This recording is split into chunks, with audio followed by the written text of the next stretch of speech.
Hi, I'm Lise Colucci, and I'm one of the life coaches at queenbeing.com, where we help you to discover, understand, and overcome narcissistic abuse in toxic relationships. Hello, Frank and Doll. Hello, everyone. Welcome. Happy Friday. If you need help with anything regarding narcissistic abuse, understanding, overcoming, head over to queenbeing.com.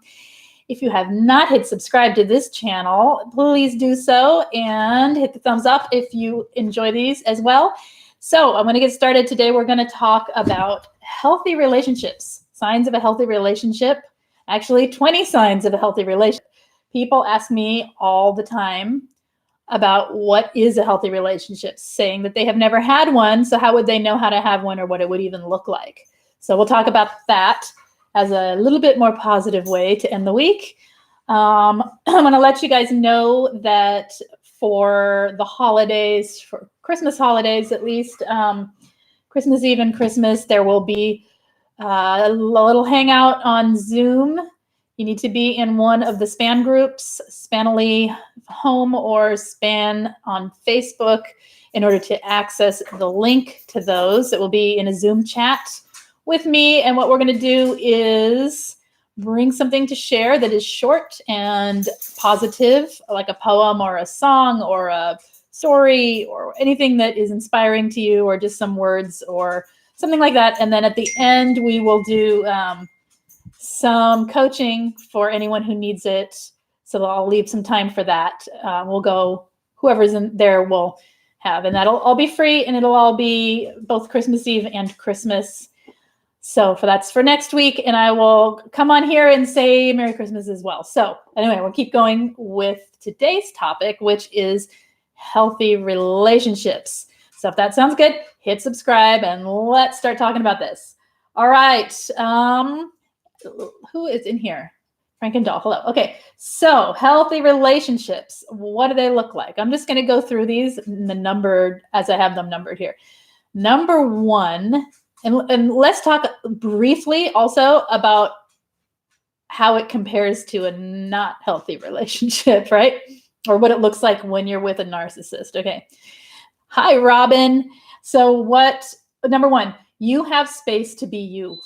You have space to do your thing, to live your life, to have an individual, personal life outside of the relationship. You're free to be yourself within the world, you're free to have space to have your own thoughts, to have your own beliefs, to have your own passions and joys and all of that. So we know how that compares with a narcissistic relationship. You don't get any of that. And if you do at the beginning, you certainly don't by the end, right? Because you're all wrapped up in them. You get so anxious you can't even enjoy the things you like in your life when you're with a toxic person. When you're in a healthy relationship, those things that you have outside of your relationship that are, whether it's your work or your hobbies or just time by yourself, you still know who you are. You're still in touch with yourself, even though you're in this relationship. Can you even imagine, right? Hello, Arrow Girl and Duchess. Hello. Right? Can you even imagine having a relationship where you also get to be yourself and you get to know yourself and you get to experience who you are and how you are? Okay. So number two, you both speak your truth and do so respectfully and fairly. You're able to speak to one another from the place of authenticity, from the place of what you're really feeling. You're not walking on eggshells. You're not. So what it is in a toxic relationship on the other side is the eggshells, the walking on eggshells, the constant anxiety about what the other person will do or that they'll leave, or the worry of abandonment and all of that stuff that comes when you're dealing with a toxic person if you say the wrong word. So you're able to speak and be yourself within the relationship. Okay. Number three, when you argue, and you do, because it's healthy to have dispute and debates and disagreements. When you argue, it is with purpose and the aim of resolution and understanding of the situation or the problem or the other person. It's fair. And at the end, there are apologies and there is a cooling off period and a time of reconciliation that is not so dramatic that it feels like the Okay, so what is that in a toxic relationship? That is being gaslighted, being projected upon, being blamed, being, that's unhealthy. All that stuff, what we know that they do. Oh, Oswald, I know. He is going to talk through the whole thing. Okay. Anyway, because I know you need healthy relationships, right? Right? He didn't talk on cue. Sorry. Okay. So, hey, life's a journey and Mo Cowboy. Anyway, you, when you do argue, it's with purpose of coming to some conclusion, some resolution within the matter of debate, right? The matter of discussion. Alongside that, let's go. Where did I put it? We'll skip it. I'm going to go in order. I put one that went with that, but if I read it now, I'll get my numbers all confused. Hi, Bonnie. All right. Number 4. You love yourself. Okay. Both of you love yourselves. You love the other person for who they are. All right. You are who you are, and you love who you are, and they love who they are. That's a healthy dynamic between two people. No, I don't really need to say much about that, right? It's you like yourself. You like the other person. You enjoy their company. They enjoy your company. You're not seeing them. You're not seeing the mask and in love with the mask. They're not idealizing you and creating a person that is not who you really are, that you have to live up to, or you fall off that pedestal and get devalued.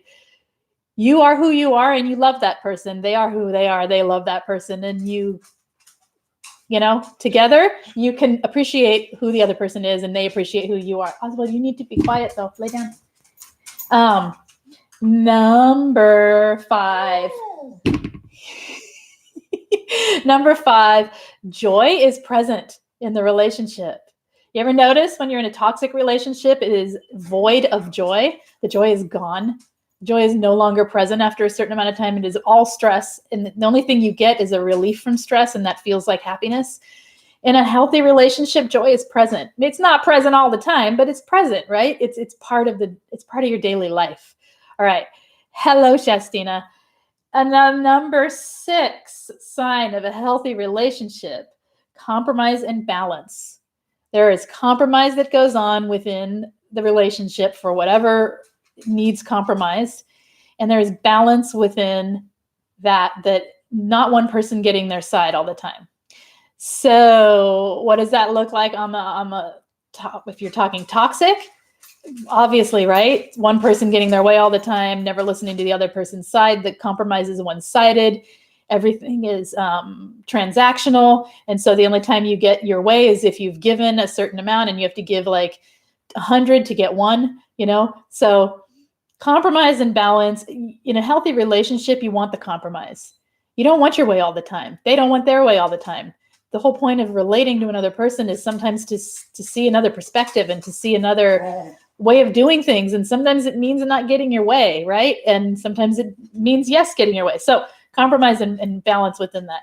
Number 7. Oswald, I know. He wants to go out and play, you guys. All right. Number 7, there is ever-present kindness. Ever-present kindness. Even when you're mad, you can still be kind. Even when things are bad, you can still be kind. Is that present in a toxic relationship? No, there's never present kindness, right? There's kindness coming from one direction, but not the other. So in a healthy relationship, I may have to let him outside. In a healthy relationship, there is kindness all the time. And it can be even when you're upset with someone that it can simply mean not lashing out at them, not projecting on them, catching yourself when you do something and apologizing, so kindness is present. Important. I know. Hello, Crystal Jean. I have Ruby licking my hand for some reason, and Oswald talking to me with both of his ears back. I don't know what's going on, guys. I'm gonna say hi. Come here, Ruby. Come say hi. Come say hi. Okay. There we go. I said hi. Whoa. Okay. You know what? I'm going to take a 2-second break and run him to the door. I'll be right back. Come on. You want to go outside? Come on. Hey, Cyrus. Cyrus. Come on. Cyrus. Cyrus. Sally, hurry. Take Oswald on a leash. Thank you. Take Oswald out on a leash.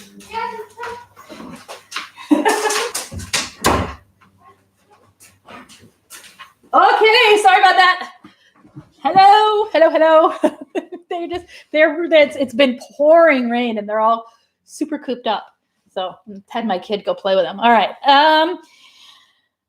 Back to the list. Number 8. I think I got my numbers wrong. I know. Number 8, trust. Well, you know what that looks like in a toxic relationship. It is not present, right? So trust. You are. You can not only can you trust what the person's saying, you can trust. This is super important. You can trust the person to be who they are.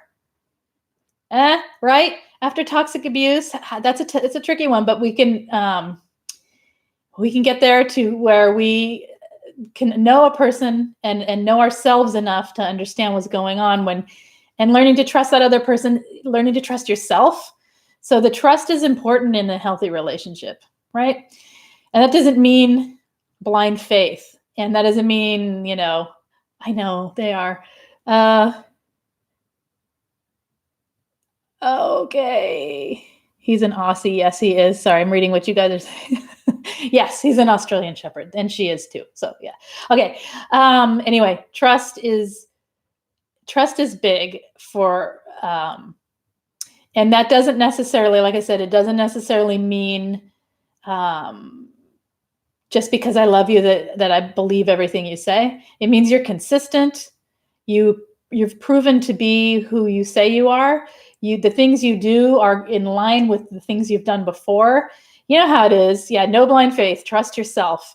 Use discernment. Exactly. We learn to trust through trusting ourselves. I trust that when I'm around you, my experience of myself around this person is, I don't have anxiety if you trust how you feel. You trust how they behave because of consistency and repeated.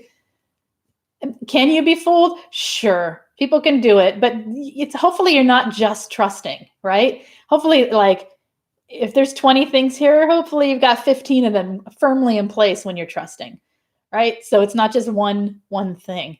All right. Number 9. Hello, Malta and Crystal and Jack. And who did I miss? Shastina and Bonnie. Okay. Number 9. No one holds grudges in a healthy relationship. You move on. You let go. You let go of arguments, disputes, anything that is causing contention. You let go. No one is holding grudges. Okay, that's healthy. All right, and let's see. Number 10.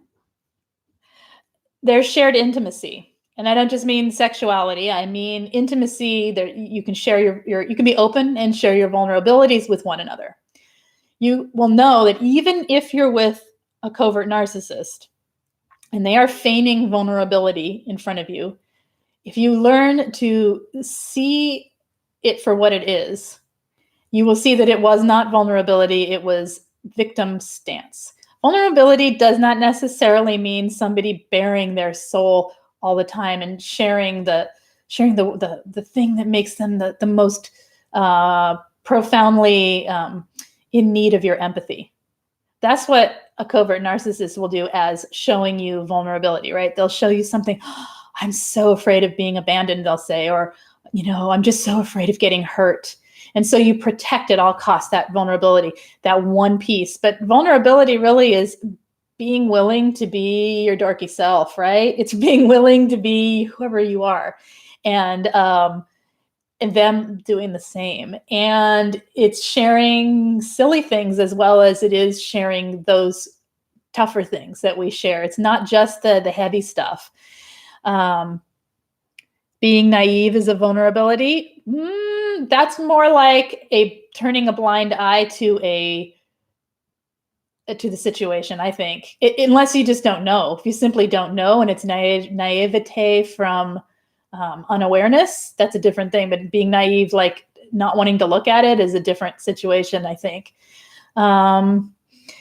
It's scary to think that for a lot of us, Yeah, not knowing. Yeah, it is. Okay, that's a different kind of vulnerability. That's you see, there's so many ways you can look at vulnerability. And when we think of it, didn't have any of these things, maybe someday. That's why I'm doing this, because people ask me, Crystal, all the time. They say, well, I know what a toxic relationship looks like now. I know the red flags, or I'm learning the red flags, and I'm learning the stuff that, that I went through wasn't healthy, but I have no template for what a healthy relationship looks like. I don't even know where to start. I wouldn't even know what to look for.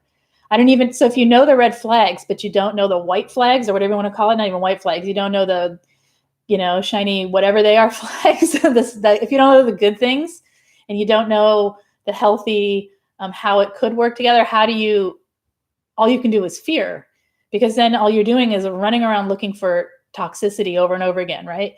So hopefully by knowing the red flags, and then also knowing what it takes to be in a healthy relationship, and what it takes to both be a good partner and have a good partner, that we can move forward with more knowledge, so that we are not having naivety as a vulnerability. We're knowing of what's out there and what is possible and what could be expected from a healthy relationship. And like, all of this requires, if you listen to any of it, the entire thing requires a certain level of emotional intelligence, right? How can you be any of these things? How can you not hold a grudge without a certain level of emotional intelligence to know that that doesn't matter, that the argument didn't matter? What matters is the way we resolved it, and the way we work together to resolve problems and issues. That's what matters, right? How can you get there if you don't know that? Okay, so, okay. All right. So that's why I'm doing this, is because it's been asked, and like, I figure, how can you know if you don't have a template, to at least something to go by? Hey, DK. All right. So what was that? Where was I? No grudges. Number 10. Oh, that's right. Number 10 was shared intimacy, being open and vulnerable. And again, vulnerability, that's what we were talking about. There we go. Found it. So that type of vulnerability, where it is a place for somebody to come in and use you. Well, maybe naivety, maybe sharing too soon, the things that narcs look for, things that narcissists use to, like, if you're in a state where you're grieving, you have loss, you lost your job, you've moved to a new city and you don't know anyone, and you're a little bit scared, things like that. Those type of vulnerabilities are one type of vulnerability. In a healthy relationship, you can share those things, but you're also sharing the silly things about yourself that you don't like go out sharing with everybody else in the world. The literally just being yourself is a vulnerability, isn't it? Because we really are only ourselves when we're alone, most of us. So, okay. Oh, exciting, Crystal. Oh, you have a buyer on the market for, excellent. Okay. Number 11, a healthy relationship, it just feels safe. What's that? Right? What's that? I don't know. No, it just feels safe. It feels mutually safe. That anxiety is not present when that person is not in your presence. You're not filled with anxiety the second you're not together. Why? Because you have trust. Because you have the shared intimacy, the shared, it feels safe. This is what I'm told. Just kidding. But yeah, no, you have it with friends, but this is just not necessarily only a romantic relationship. It could be with friends or family or anybody, right? It feels you have safety, and a lot of it comes from the trust, but it just feels safe, and you're not walking on eggshells. That feels safe, right? Number 12, you strive to understand one another and how to best communicate with one another, okay? As an individual. Basically, you're seeing the person as an actual individual human being, and they are seeing you in the same way, and you are working to communicate. Not everyone communicates the same way. As we know, we're talking about personality types in here all the time, right? Or in other places, we're talking about that stuff. That kind of thing matters. How you communicate is a big deal. If you're talking to someone who communicates very analytically and you're trying to explain what, what a poem smells like and how it, you know what I mean? Like how it feels to hear the sound of something, and, and they're experiencing it differently from a place of the way the notes go together in a song and how it works, in a more analytical way. You got to learn how to communicate with one another. There's, I don't know how many tons of books on communication, right? That's why. Okay. So super important in being a healthy partner and having a healthy partner is that they are communicating with you on a level that you can understand, and vice versa. And they're working to understand you, whether or not they can actually 100% do it all the time. Probably not. None of us can. Okay. Number 13, decisions that are made are done jointly. That's not true in a toxic relationship, is it? No. Decisions that are made are done jointly. Compromise and balance is the means to that end, right? All right. Number 14, you share values. What does that mean? You share values. You share values with a narcissist? No. It may look like it in the beginning, but you don't, right? Because their values are all self-centered and self-directed and, well, self, right? And what they think goes. You share values in that you share the way you view not necessarily the way you view the world. You can have completely different political values, religious values, and still have a perfectly healthy relationship, as long as your core values of how you live your life are synced up, right? Like the external parts matter less than what we feel on the inside about how we live our lives. Does that make sense? All right. Number 15, the time you spend together is quality.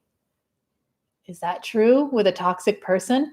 You could spend a week straight without leaving with a toxic person and have maybe 5 minutes of quality, right? Yeah. Spend 5 minutes with a healthy person, and you've had 5 minutes of quality. If the joy is present and the kindness is ever present, right? Regardless of whether you're in a good mood or a bad mood, you can still be kind, right? And you're sharing in that way, then your time together is quality instead of wasted or ignoring one another or doing the things that people do when they're toxic, right? Okay. No joint decisions in a narcissistic relationship. They make constant unilateral decisions totally disrespectfully. That's right. It's a big, it takes a maturity and willingness to sacrifice and compromise and see the other person's perspective and point of view and weigh the balance of what's good for everyone in the situation. Can a narcissist do that? No, but in a healthy relationship, yes, that's possible. All right, number 16, you encourage one another. You encourage one another to, in all ways, really. You're there for each other. You have each other's back. You're encouraging toward one another, whether it be in a career or in life or in growth, or even if it means that person having to make some changes for themselves or things not staying the same. Narcissists can't stand that, right? They can't stand when we make change or have growth. They knock us down every chance they get. Even if they build you up in public, they'll knock you down in private. In a healthy relationship, that does not happen. You are encouraged and inspired by that encouragement to do the things you love and be the person you want to be. All right. The narcissist always has a knife ready to stab your back. Yes, they do. Yes, they do. And so, these are things you look for, right? These are the healthy. Okay. Number 17, you respect the differences. And I would say, unless I have it over here, you respect the differences that you share. You respect them. Whether or not you agree with them, you can agree to disagree on some things. Some things might be harder, but you respect the differences, that is that person's point of view and it's different from mine, or that is that person's like and dislike and it's different from mine and it's okay. You respect it. All right. The knife they use, we can use to cut such toxic people out of our lives. That's right. So it's, yeah.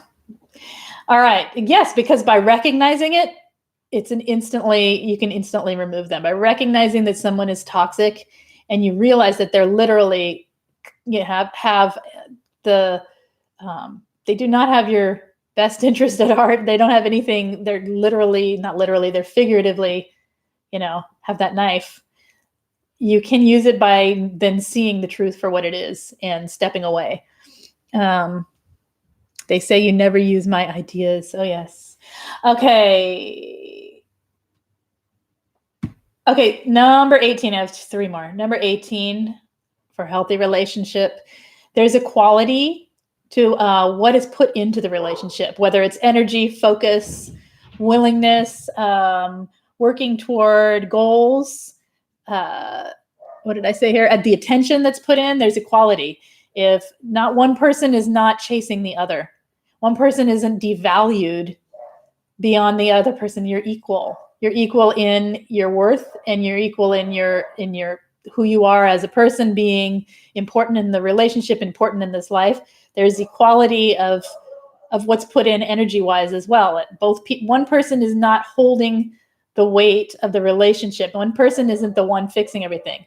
I think one of the major signs for me that this was toxic was I realized I was the only one researching what was the matter. I was the only one willing to go to a therapist. I was the only one willing to do any work toward the relationship that was actually real work, versus just sitting there saying, I'm trying really hard. I do it all internally. Yeah, right? Okay, I know what you do internally. You blame shift internally, right? That doesn't work. I was the only one willing to talk about it. So when you see that inequality, you know that is not healthy. When you're in a healthy relationship, both people are considering what is going on, and they're trying to work toward a common aim, which is a healthy relationship. All right. Mine regurgitated all my interests and unique ideas with people at work. They all thought he was the health guru. Oh my gosh, yes, right? Okay. What do we say in here? They point out our differences and shame us for them. And so in a healthy relationship, that doesn't happen. You see how much easier it is? And they exist. There are healthy people. They exist. We exist, so they have to exist, right? They exist. Okay. All right. Number 19. You respect and honor each other's friends and families. As long as those people aren't toxic people, you respect and honor the relationships people have with their friends and families as well. And they yours. You know how a narcissist is always trying to get you so you're completely isolated. And they're trying to triangulate you by, reining in your friends for themselves, and then turning those people against you. And they're trying to keep you isolated from everybody else. They don't respect your relationship you might have with someone you need to help, a family member that might, be in need or something. They don't respect that. You go to a family function or you want to go hang out with your mom or your sister, and they try to cause a wedge. In a healthy relationship, that doesn't happen. It's those relationships that you have with other people, be it friends or family or colleagues or whatever, is respected. And there's no jealousy or malice around it from the other person. Okay. And number 20, what did I write here? Well, you have each other's back. You can talk about things that build a future and act on them together. So you're working toward the relationship itself. You're working toward, hello, Martha.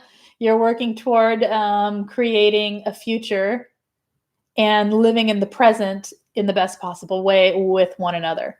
So right there. Okay, you guys, that's 20 ideas for what a healthy relationship looks like. And I tried to go through them really fast and without a whole lot of commentary, because I realized that most of us are sitting there saying, yeah, I haven't seen that.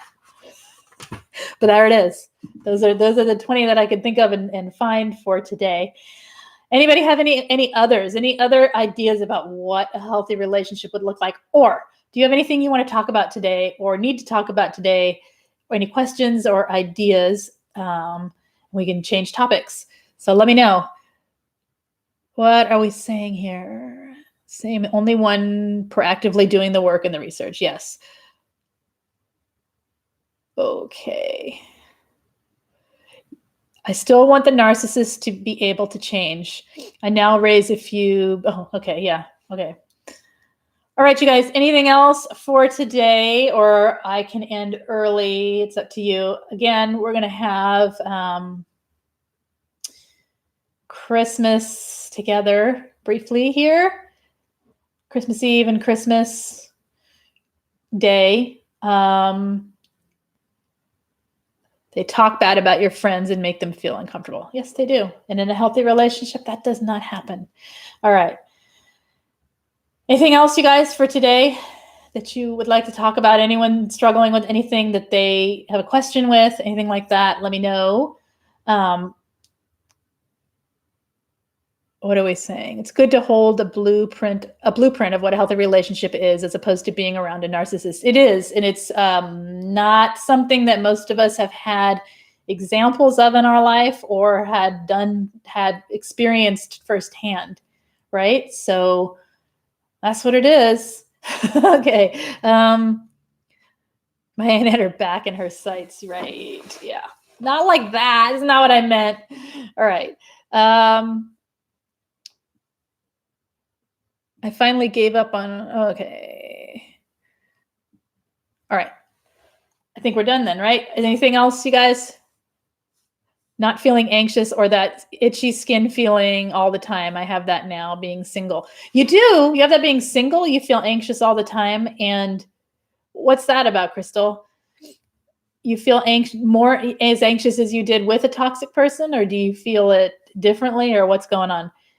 And are you doing things to help with the anxiety? I know if I don't walk enough, the anxiety can creep in. If I'm not eating right, getting exercise, things like that. So kind of you take time from your family. Kind of me. Oh, you're welcome. No, that's what we're here for. Right? Hard to give up the anxiety of the trauma we'd gone through. It's hard. Anxiety is interesting, isn't it? It's our nervous system wound up to the point where we're always on alert. Oh, you don't anymore. Okay, good. Good. Okay. Oh, not feeling anxious. I thought you said feeling. I guess I should read a little more closely. Good. Oh, good. It's nice, right? Yeah. Okay. All right. I'm just staring right now. Okay. I'm going to go.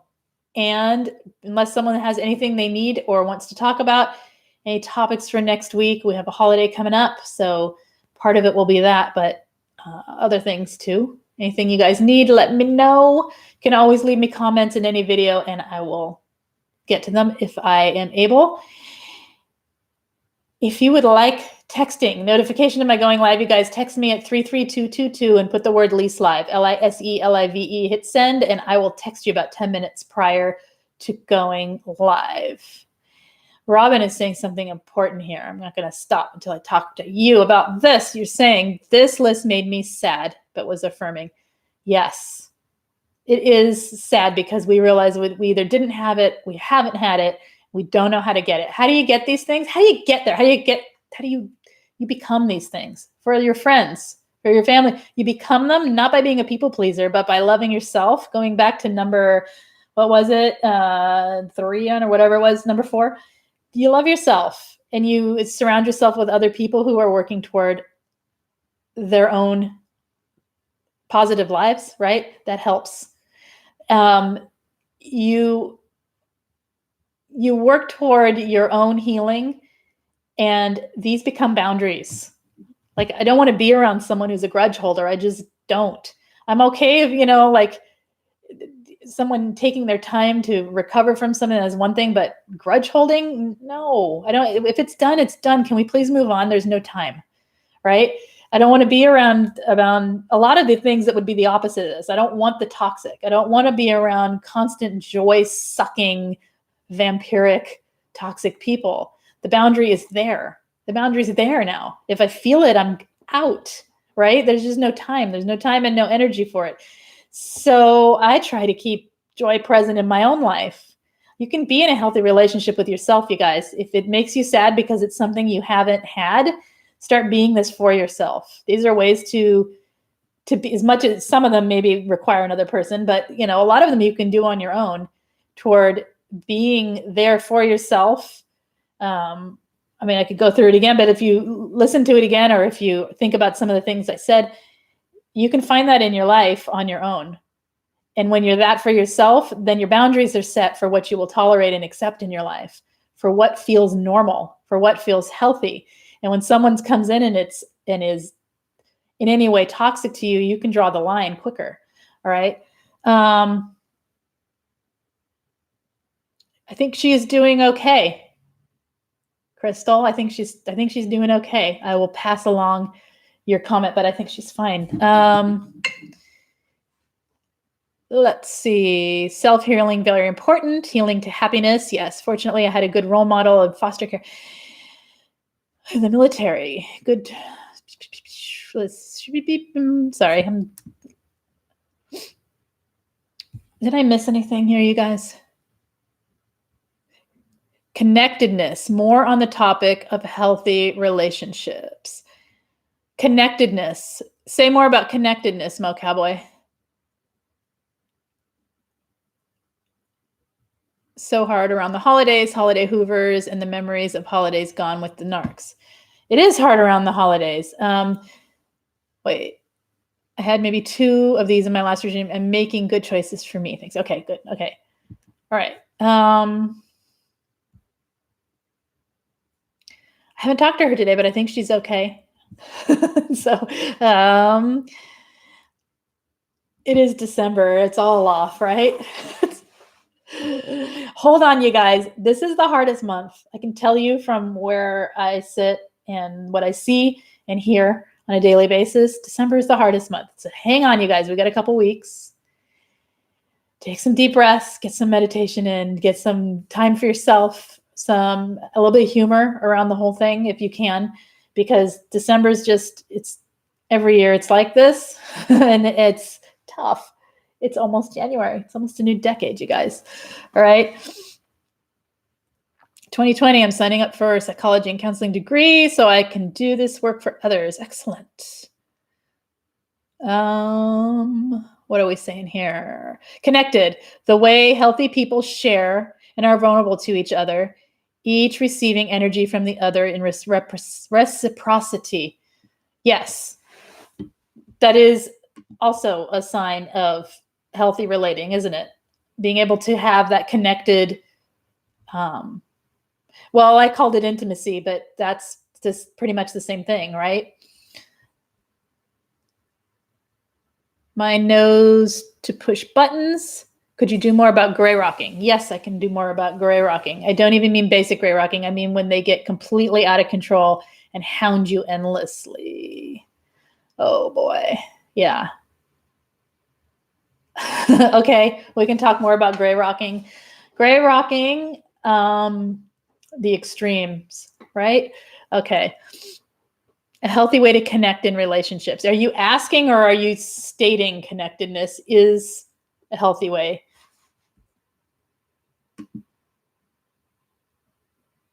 A healthy way. Narc was big on holidays. It's just tough anyway. I don't know if it's also the light, the darkness. December is just, it starts right after Thanksgiving though. And it kind of goes on through early January and then it's done. And then it's okay again. Well, not okay, but we start feeling better. Okay. Connectedness versus trauma bond. Okay. Oh, that's interesting, isn't it? Yeah. Okay. So you want that as a topic is what you're saying. I wait like you're there and I'm waiting for you to nod, but it's just your name. Okay. Or shake your head. Okay. All right. So I guess that's it today. I'm trying to think if I forgot anything for next week.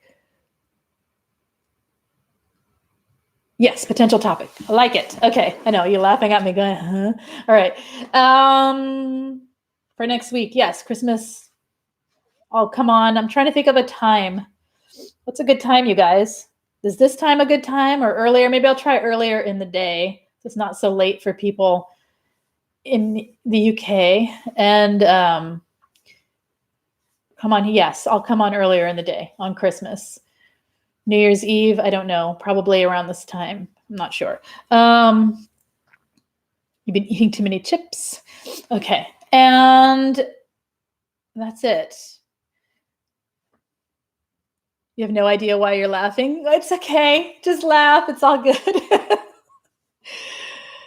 Earlier in the day, yes. Okay, cool. We'll do that. And remember that there will be a more personal thing for Christmas and Christmas Eve if you're on any of the Span groups, it will be announced there, and a link will be sent for a Zoom hangout type of thing. But instead of it just being open to just sort of sitting there and like random, we're going to try to bring, please, if you want to come, something nice to share with one another, be it a poem or a song or words or affirmations or anything you want that is short and positive. And then afterwards, we'll have open it up to sort of a quick and group coaching kind of thing. So if anyone has anything they need personally, they can go ahead and bring it, and that will all be free for those 2 days.